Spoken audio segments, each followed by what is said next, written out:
Hello वंक्शन lovers, welcome back to my channel. Emperor's portrait का next part शुरू करते हैं।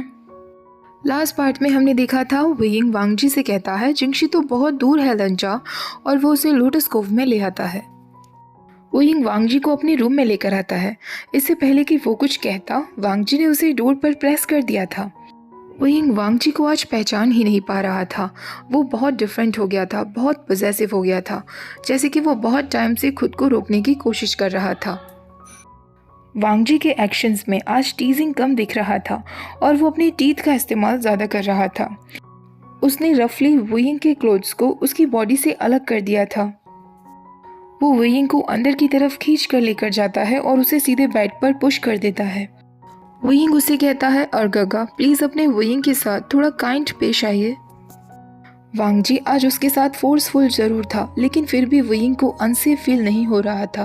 वो बिल्कुल भी डरा हुआ नहीं था। उसने खुद को वांगजी के सामने सरेंडर कर दिया था। वांगजी ने अचानक से उसे टर्न कर दिया था और उसकी बैक पर बाइट करने लगा था। वेइंग उससे कहता है, लंजा ये तुम क्या कर रहे हो? तुम क्या हंग्री डॉग हो? इस तरह तुम मुझे खा नहीं सकते। वांगजी एक गहरी वॉइस में उससे कहता है, वेइंग ने खुद को मुझे ऑफर किया है, तो मैं कैसे खुद को कंट्रोल कर सकता हूँ?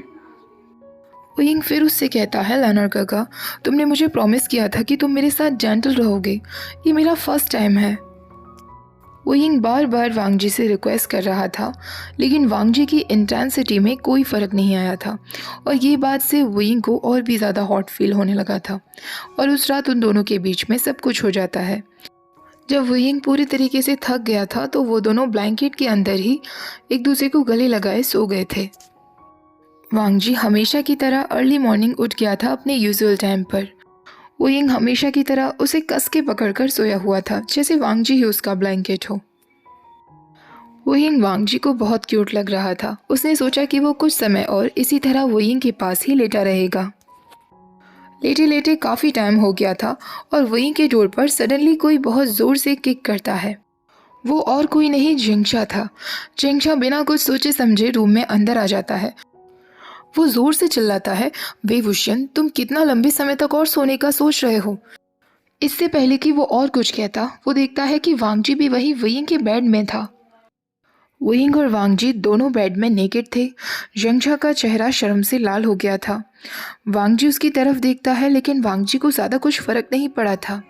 जिंगशा बिल्कुल ऐसे बिहेव कर रहा था जैसे बिना कपड़ों के वो एम्परर को पहचान ही ना पा रहा हो। अचानक से वेइंग यॉर्निंग करते हुए अपनी स्लीपी आंखों से वांगजी की तरफ देखता है। वांगजी प्यार से उसके बाल सहलाते हुए कहता है, तुम्हारा भाई यहाँ आया हुआ है। वेइंग सर उठाकर देखता है तो जिंगशा भी वहीं रूम में खड़ा हुआ था। अपने ब्रदर और फिर अपने लवर के बीच इस तरीके की सिचुएशन में वेइंग को बहुत एम्बैरेसिंग फील हो रहा था। वो नर्वसली जिंगशा से कहता है, जिंगशा मुझे सारी बातें एक्सप्लेन करने दो। लेकिन जिंगशा उससे कहता है, कोई ज़रूरत नहीं है, मैं कुछ नहीं जानना चाहता। वो डोर बंद करता है और तुरंत वहाँ से निकल जाता है। वेइंग वांगजी से कहता है, लंजा शायद अब हमें सबको बता देना चाहिए। वांगजी उसे प्यार से किस करते हुए कहता है, हाँ। वेइंग उससे कहता है, लंजा हम यहाँ मुसीबत में पड़े हैं और तुम्हें अभी भी किस की पड़ी है? वांगजी उससे कहता है, हाँ हम उन सबको बता देंगे, लेकिन बाद में। वेइंग उसे कहता है, बाद में? तो तुम अभी क्या करने का सोच रहे हो? वांगजी तुरंत उसे फिर से टर्न कर देता है। वेइंग उसे कहता है, लंजा प्लीज़ अब नहीं, मैं बहुत थक गया हूँ। लेकिन वांगजी कहाँ सुनने वाला था। अब ऑलमोस्ट दोपहर का समय हो गया था तब वेइंग और वांगजी वेइंग के रूम से बाहर निकल कर आए थे। उन दोनों ने अच्छे से बात ले लिया था और प्रॉपरली ड्रेस्ड हो गए थे। उन दोनों को देखकर साफ पता चल रहा था कि उन्होंने साथ में एक इंटरेस्टिंग नाइट बिताई है। वो दोनों मेन हाउस की तरफ जाते हैं जहाँ जांग फैमिली ऑलरेडी बैठी हुई थी। एम्परर को देखते ही वो तीनों अपने घुटनों पर बैठते हैं तो वांगजी उनसे कहता है, आज से आप लोगों को मेरे सामने घुटनों पर बैठने की ज़रूरत नहीं। अब ये सब फॉर्मेलिटी की कोई ज़रूरत नहीं है, आप सब वेइंग की फैमिली हैं। जांग फेंगम्यान कहता है, योर मैजेस्टी इस सर्वेंट के घर आपका आना कैसे हुआ? क्या मैं आपकी कोई मदद कर सकता हूँ? वांगजी उससे कहता है, मैं वेइंग से शादी करूँगा। वांगजी किसी तरीके की परमिशन नहीं मांगता, वो डायरेक्टली डिक्लेयर कर देता है। वांगजी कहता है, मैं जानता हूँ कि वेइंग का हाथ मांगने के लिए मुझे वेडिंग गिफ्ट्स लेकर आने चाहिए थे, लेकिन मैं सच में उससे शादी करना चाहता हूँ। वेइंग ये सुनकर सरप्राइज रह गया था। वो वांगजी की तरफ देख रहा था और उससे कहना चाहता था कि उसे किसी तरीके के वेडिंग गिफ्ट्स नहीं चाहिए और ना ही कोई बड़ी सेरेमनी चाहिए। वो बस जल्दी से जल्दी उससे शादी करना चाहता है। ये सुनने के बाद जंग फेंगमियान वेइंग की तरफ देखता है, जैसे वो उससे पूछना चाहता हो क्या वेइंग भी उससे शादी करना चाहता है। वेइंग ने आंखों ही आंखों में कह दिया था, अंकल मैं खुश हूँ, मैं उनसे शादी करना चाहता हूँ। जांग फेंगमैन कहता है, योर मैजेस्टी ये हमारे लिए ऑनर की बात होगी। आशियन एक ब्राइट लड़का है, मुझे विश्वास है कि वो आपके लिए एक अच्छा साथी साबित होगा। वांगजी वेइंग का हाथ पकड़ते हुए उसकी तरफ स्माइल करते हुए कहता है, मैं जानता हूँ। वेइंग को कोई बड़ी सेरेमनी नहीं चाहिए थी, तो उन्होंने सिर्फ अपने एल्डर्स के सामने ही अपनी वेडिंग कंप्लीट की थी। इवनिंग के समय केवल अपने रैबिट्स और सिचुई के सामने उन दोनों ने हेवन और अर्थ से ब्लेसिंग्स ली थी। जब उनका वाइन पीने का समय था तो वेइंग ने वांगजी को कन्विंस कर लिया था इस बार रियल अल्कोहल पीने के लिए। उस रात उसे अपनी गलती पर बहुत पछतावा होने वाला था, क्योंकि उसे नहीं पता था कि ड्रंक लंग वांगजी इतना स्कैरी हो सकता था। रात के समय वांगजी वेइंग के कान में ऑर्डर देता है, वेइंग सामने देखो और ऑब्जर्व करो।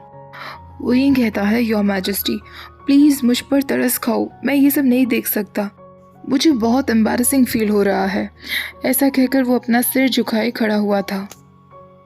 तभी वांगजी खुद अपना हाथ वेइंग के चिन पर ले जाता है और फोर्सफुली उसे सामने देखने के लिए कहता है।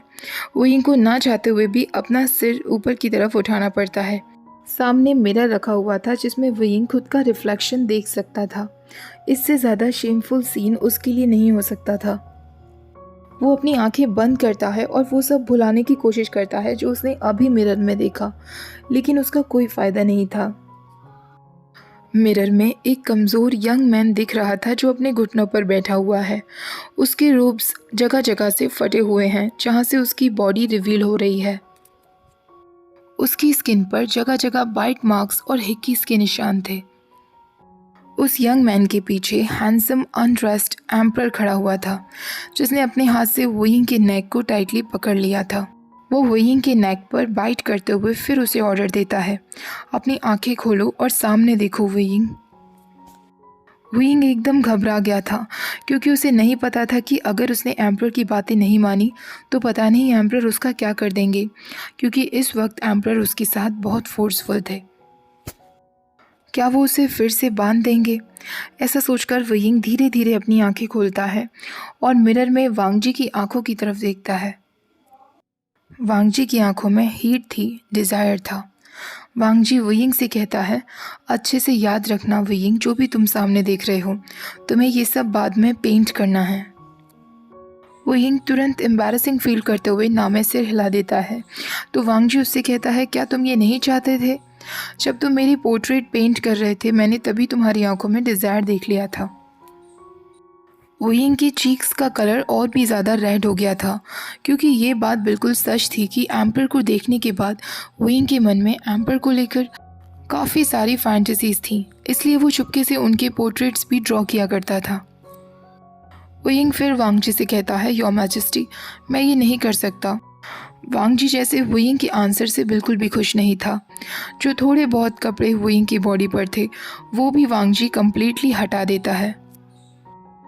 वेइंग उससे कहता है, योर मैजेस्टी प्लीज़ मुझे ये सब पेंट करने पर फोर्स मत करिए, मैं नहीं कर सकता। वांगजी उससे कहता है, क्यों, इसमें क्या प्रॉब्लम है? वेइंग मिरर में अपने फेस की तरफ देखता है जो बहुत ही रेड और हॉट हो चुका था। वो तुरंत अपनी नज़रें नीचे झुका लेता है और वांगजी से कहता है, ये बहुत शेमलेस है, मैं इसे नहीं ड्रॉ कर सकता। वांगजी फिर उसके चिन को पकड़ते हुए उसे मिरर में देखने के लिए फोर्स करता है और इस बार बहुत ही रफ वॉइस में कहता है, इसे अच्छे से देखो वेइंग, वरना आज रात मैं तुम्हें सोने नहीं दूंगा। वेइंग तुरंत घबराते हुए कहता है, नहीं योर मैजेस्टी मैं देख रहा हूँ, मैं सच में देख रहा हूँ और मैं प्रॉमिस करता हूँ मैं ये सब याद रखूँगा। वांगजी उससे कहता है, वो तो बाद में ही पता चलेगा। वेइंग अब मिरर में सिर्फ वांगजी के ब्यूटीफुल फेस की तरफ देख रहा था। वो उसके नज़दीक जाना चाहता था और सच में उसे टच करना चाहता था। वो उससे कहता है, योर मैजेस्टी, मैं आपको किस करना चाहता हूँ। वांग जी उसे अलाउ कर देता है। वो दोनों एक दूसरे को किस करते हैं, हमेशा की तरह एक मैसी किस, और वांग जी उससे अलग होने से पहले उसके लोअर लिप पर बाइट कर लेता है। अब दोनों बेड पर लेट गए थे। विंग ने अपना सर वांग जी के चेस्ट पर रख लिया था। वो वहाँ से उठकर जाने ही वाला था कि तभी वांग जी उसका हाथ पकड़ लेता है और उससे कहता है, मैंने तुम्हें अभी जाने का ऑर्डर नहीं दिया है। तुमने जो भी कुछ ऑब्जर्व किया था वो मॉर्निंग में तुम्हें ब्रेकफास्ट के बाद पेंट करना है, उसके बाद ही तुम जा सकोगे। विंग उससे कहता है, यस योर मैजेस्टी, और तुरंत विंग की आंखें खुल जाती हैं। वो ये सब सपना देख रहा था। वो देखता है बेड पर वांग जी नहीं था। ये वांग जी की एक्सरसाइज का समय था या फिर वो बात के लिए गया होगा।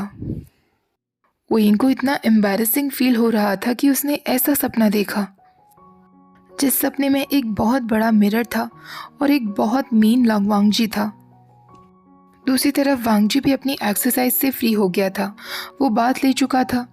वो सोचने लगता है अब ये सही समय है विंग को जगाने का।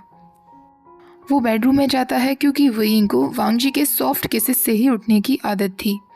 लेकिन जैसे ही वो वहाँ जाता है वो देखता है विंग सपने में कह रहा था, योर मैजेस्टी, प्लीज़ अपने विंग पर तरस खाओ। वांग जी एक सेकंड का भी इंतज़ार नहीं करता और तुरंत विंग के पास आ जाता है। विंग की आंखें खुलती हैं और वो उससे कहता है, लंचा, तुम वापस आ गए। विंग वांग जी के चेस्ट पर अपना सिर रख लेता है। वांग जी उससे कहता है, विंग, तुम क्या नॉटी ड्रीम देख रहे थे? और वो प्यार से विंग के बालों को सहरा रहा था। विंग उसे कोई जवाब नहीं दे पाता, बस उससे एक बात पूछता है, योर मैजेस्टी, क्या पैलेस में बहुत बड़ा मिरर है? और इसी के साथ ये फ़ैन फिक्शन भी कंप्लीट हो जाता है। अब कोई न्यू फ़ैन फिक्शन मैं ट्राई करती हूँ आपके साथ जल्दी से जल्दी शेयर करने का। इस चैप्टर में बहुत कुछ ऐसा था जो एक्सप्लेन नहीं किया जा सकता था। ऐसा लगता है जैसे ऑथर ने वांगशन को लेकर जितनी भी वाइल्ड फैंटेसीज थी उनके मन में, वो इस चैप्टर में शेयर कर दी हैं। एनीवेज, आई होप आपको ये फ़ैन फिक्शन भी पसंद आया होगा। वीडियो पसंद आया हो तो लाइक, शेयर और चैनल को सब्सक्राइब करना मत भूलिएगा। Thank you for watching. Bye bye.